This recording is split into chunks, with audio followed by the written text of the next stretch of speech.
काटा रे। अरे सुन तारे अरे ढेर सन कई भेजे माथा रे चुलिए पे तान दे हम काटा रे।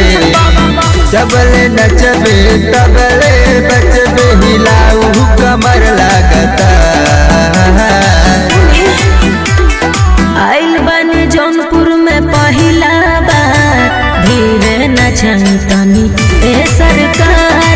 आइल बनी जौनपुर में पहिला बार धीरे नचनी तनी ए सरकार।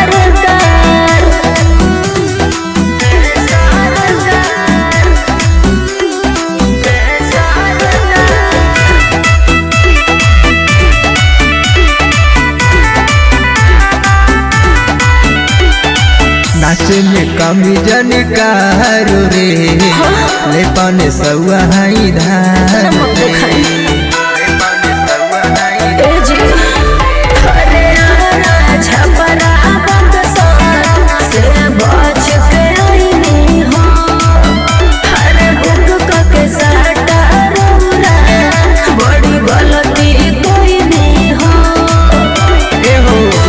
पीछे पगलाइले बाड़े मछली शहर के रंगदार।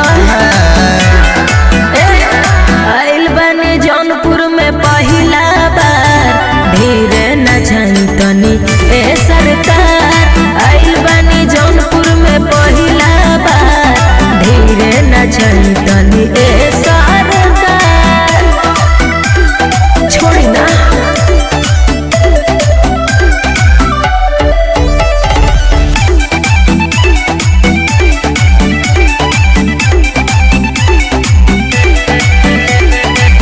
अपन जवानी के गगर से पानी पिया दहना सगरी। कैसे जी